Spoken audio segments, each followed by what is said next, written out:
আসসালামু আলাইকুম ভিউয়ার্স, আশা করছি সবাই ভালো আছেন। আজকে আমি একটা কোকোলা নুডলসের রেসিপি শেয়ার করব। এর জন্য একটা কোকোলা নুডলস নিয়েছি, আর এখন এই পুরোটা রান্না না, অর্ধেকটা সিদ্ধ করে নেব। আমি এখানে কড়াইতে গরম পানি দিয়েছি আর কি, গরম হওয়ার জন্য বলক আসার আগ পর্যন্ত অপেক্ষা করব। এই পর্যায়ে এখানে অল্প পরিমাণ লবণ দিয়ে দেন নুডলস দিয়ে দিব অর্ধেকটা,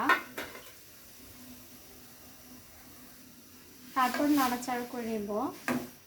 এর মধ্যে 3 মিনিটের মতো সিদ্ধ করে নেব মাঝারি জালে। 3 মিনিট হয়ে গেছে, নুডলসটা সিদ্ধ হয়ে গেছে দেখেন।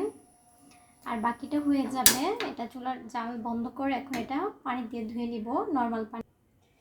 এখানে নিয়েছি আমি একটা মাঝারি সাইজের কুচি করে পেঁয়াজ কেটে নিয়েছি, আর এখানে নিয়েছি এতটুকু সাইজের লাল আর সবুজ দুই কালারের মরিচ, এভাবে কেটে যাতে ঝাল না বের হয়। আর যদি ঝাল খেতে চান তাহলে মুখগুলো ফালি করে দিতে পারেন। আর অল্প পরিমাণ ধনিয়া পাতা কুচি, আর নিয়েছি রসুন কুচি। আপনারা চাইলে একটা থেতো করে দিতে পারেন, এখানে আমি একটা নিয়েছি। আর নিয়েছি একটা ডিম। সবজির ভিতরে নিয়েছি বাঁধাকপি আর গাজর, দুটোটাই হাফ সিদ্ধ। এখন আমি একটা রান্না করে নিই। আমি এখানে ফ্রাই প্যান গরম করে নিয়েছি, আর এখানে অল্প পরিমাণ সয়াবিন তেল দিয়েছি। তেলে আমি পেঁয়াজ আর রসুন কুচি, কাঁচামরিচ কুচি দিয়ে দিচ্ছি।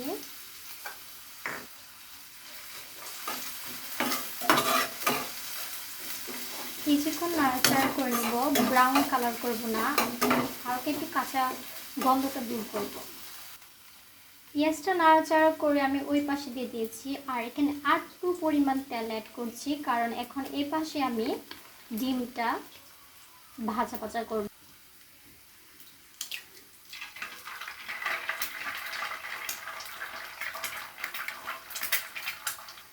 দিয়ে দিচ্ছি অল্প পরিমাণ লবণ।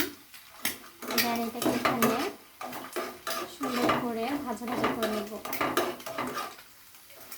যখন দেখবেন ভাজা ভাজা হয়ে গেছে তখন এই পর্যায়ে সবগুলোকে একসাথে মিশিয়ে নেবেন। আমি চুলার জালটা কিন্তু মাঝারি জালের কমে রেখেছি লোয়ের উপরে। এখন আমি সবজিগুলো দিয়ে ভাজা ভাজা করে নেব কিছুক্ষণ।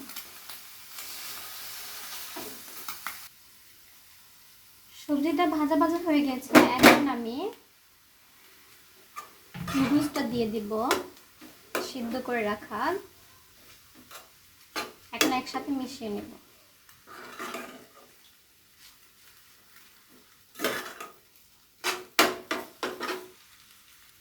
এখানে অ্যাড করব একটা টমেটো সস। এটা হলো সেজান, আপনারা যে কোনো টমেটো সস নিতে পারেন। দিয়ে দিব নুডলসের মশলাটা।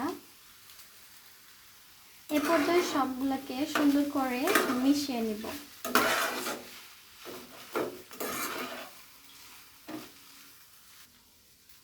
সব কিছু মেশানো হয়ে গেছে, এখন একটু ধনিয়া পাতা কুচি দিয়ে নাড়াচাড়া করে নামিয়ে ফেলব।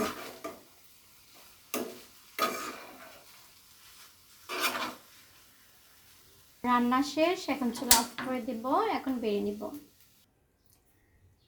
তৈরি হয়ে গেছে ঝটপট কোকোলা নুডলস। সবাই একবার হলেও ট্রাই করবেন। খুবই অল্প উপকরণ দিয়ে স্বাস্থ্যকর উপায়ে একটা নুডলস রান্নার রেসিপি। সবাই ভালো লাগলে একবার ট্রাই করবেন। সবাই ভালো থাকবেন, সুস্থ থাকবেন। আল্লাহ হাফেজ।